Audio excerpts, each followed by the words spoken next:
how you all doing? So today I'm super excited to be doing my January 2018 wrap-up. Just before we actually get into the wrap-up, I did want to talk a little bit about Goodreads. So this year I've decided to stop using Goodreads for the most part. So I'm not using it to keep track of any books that I am reading just because I didn't really like being confined into their systems. I really wanted to have my own system, and actually before I started using Goodreads, before I actually started my channel, I actually wrote down all the books that I read and the star ratings that I gave them in a binder. So I came up with a solution to my problem. I took one of my empty notebooks and I decided to use it to put in all the books that I was reading and write like a little mini review for them, and it's basically my own Goodreads but in a journal format. So I've been really enjoying doing this in January. I still use Goodreads to like mark books as want to read and things like that. I am no longer doing the Goodreads challenge or marking books that I've read. So I'm just not using Goodreads anymore. I'm doing all of it in here. So if you guys want to know what I'm reading, I guess you're just gonna have to watch these wrap-ups because it's not gonna be on Goodreads. I totally forgot to mention something. Oh, I'm filming this after actually filming the video because I totally forgot to do an announcement. Oh my god. Me, Peyton, and Julia are all hosting a readathon. It's called Read and Watch. So essentially we're going to be reading a book and then watching the adaptation.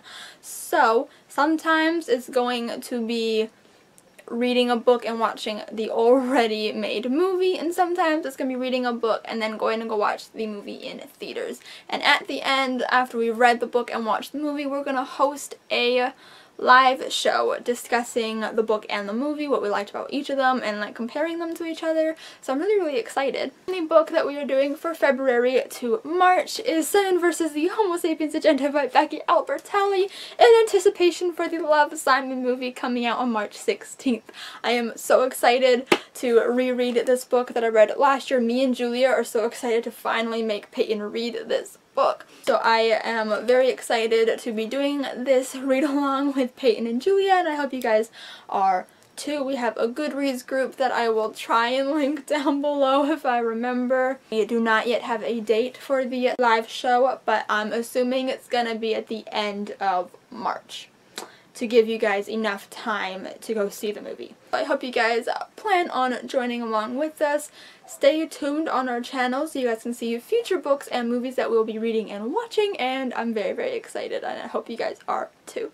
Let's just get into this wrap-up. So the first book that I read this month, or the first book that I listened to this month because it was an audiobook, was Shadow Me by Tahira Mafi, and this was a reread for me. So I listened to this book on audiobook and I really enjoyed it. I really love the narrator. I listened to the audiobooks on 2x speed, which made it go by a lot faster, and I found it to be really enjoyable, and it kind of just like enhanced the experience of it in a way. Like it just sounded better on 2x speed. I don't even know why. I really enjoyed being back in the head of Juliet and seeing all the characters that I love. Obviously this one was a 5 out of 5 stars. The second book that I read this month was Unravel Me by Tahira Mafi. Again, I listened to this one on audiobook and I really enjoyed it, but rereading this book gave me all of the same feelings that I remember having the first time around. So while rereading this book, I fell more in love with Juliet and Kenji, especially Kenji, because ever since I've read these books, I've been raving about Kenji and how much I love him. I literally have this stuffed dog that sits in the bottom of my bookshelf, and I named him Kenji because of the series. Like, I love him so much. He's my favorite character. I just remembered all the reasons why I loved him, because it's so easy for me to forget details and things from books. Like, I have an awful memory, and so returning to the series just really made me remember why I love Kenji so much. So that was awesome. So this one was obviously a 5 out of 5 stars. The third book that I read this month, this is the first one that I actually physically read, and that is Tales from the Shadowhunter Academy by Cassandra Clare Series, Brennan Marine Johnson, and Robin Wasserman. Oh, that's such a mouthful. So this is a novella collection in the Shadowhunter world from Simon's point of view, which I absolutely adored. Oh my god. Never knew how much I needed and wanted more Simon in my life until I read this book.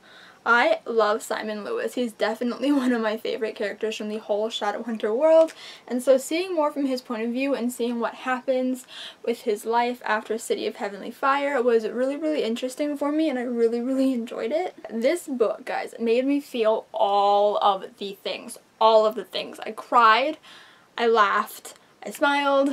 I gave this book a 5 out of 5 stars. Obviously, did you expect anything less from Cassandra Clare? I don't think so. It was awesome. The fourth book that I read this month, third audiobook that I listened to, was Ignite Me by Tahara Mafi. Obviously, I had to conclude the reread of the trilogy. For rereading these books, I was very uncertain and conflicted about which book in the series was my favorite. It was a tie between Unravel Me and Ignite Me, and rereading them definitely made my decision concrete. This one is my favorite in the series. It was so amazing. Oh my god. After finishing it and knowing that there's another book coming out, I have no idea how I was ever satisfied with the ending of this book. Like, as the ending of a series. Like, it's not satisfying as an ending to a trilogy because it just leaves me wanting so much more. So I'm very happy that she decided to continue the series because now I need more, and I'm very excited. And this one was obviously a 5 out of 5 stars as well. So the fifth book that I read this month was Obsidian by Jennifer L. Armentrout, and I don't own a physical copy of this book, and I'm so glad that I don't because, guys, I didn't really like this book.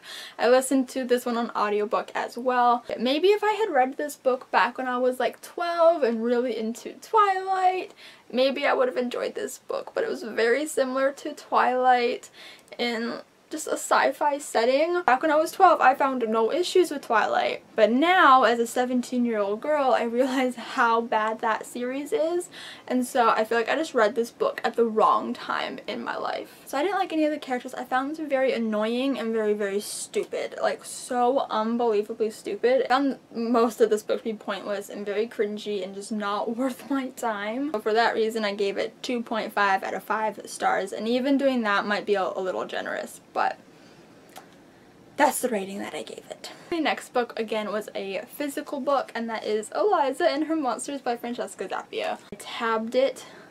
Can you see all of those tabs? I really enjoyed this book. I found this book to be so adorable and relatable. The only complaint about this book is the same complaint that I had with Fangirl, is there are snippets of fan fiction in here that like Eliza wrote, and I found it took away from the actual plot of the story. I felt the same way in Fangirl with Simon and Baz. I just did not care at that point in time to read that story. I just found myself wanting to know more about Eliza and Wallace, and I found the fan fiction came at very inconvenient times that just got in the way of the actual story, and I wasn't interested.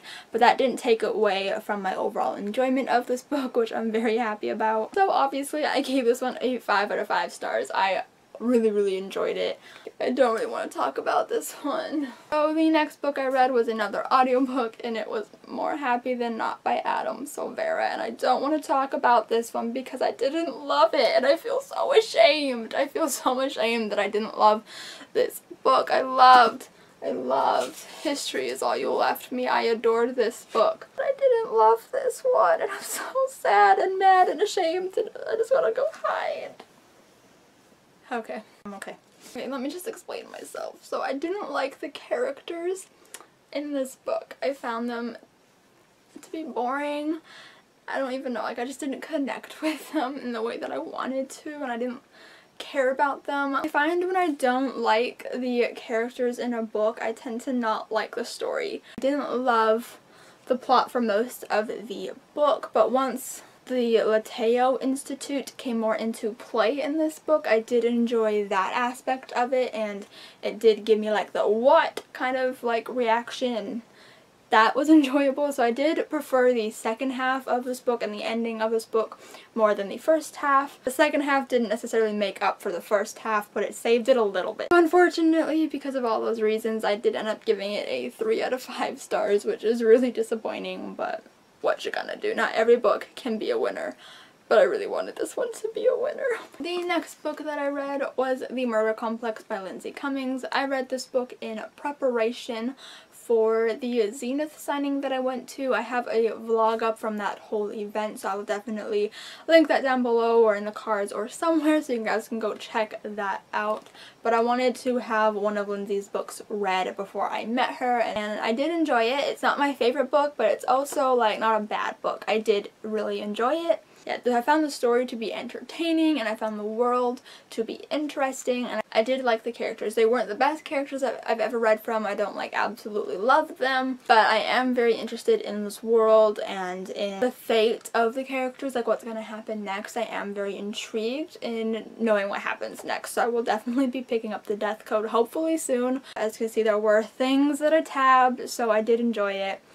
It's not the best thing I've ever read. I gave it a 3.5 out of 5 stars. So the next book that I read was All the Bright Places by Jennifer Niven, and this was another audiobook. This one was just okay. It was nothing special. I didn't love it. I felt underwhelmed the whole time I was listening to this book. I didn't fangirl when I thought I should have, cry when I thought I should have been crying. Like, things happened in this book that should have warranted at least teary eyes, and that didn't happen for me. I just didn't care. I'm rating this book a 2.75 out of 5 stars. And the last book that I read this month was actually a graphic novel that I got from the library. That is Real Friends by Shannon Hale and Loyan Pham.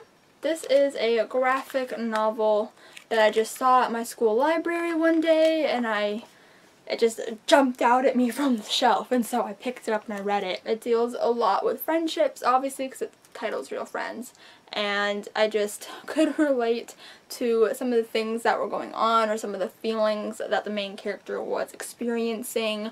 I feel like I could just relate to it. Also, the main character had anxiety. I could relate to the anxiety that the main character had, and I really enjoyed the art style in this book. I don't know why, but I just found it to be like so cute, just like really enjoyable. And all in all, this was a solid, enjoyable graphic novel, and I'm not a huge graphic novel person, but this one was pretty good. I rated this one a 3.75 out of 5 stars. So those are all the books that I read in the month of January. Thank you guys for watching this video. I hope you all enjoyed it. And give this video a huge thumbs up if you did enjoy it. Comment down below what books you read in January and what you are wanting to read in February, because I'd really love to know. Subscribe if you guys have not yet already. I would really appreciate it. I love you guys so much, and I will see you guys next time. Bye.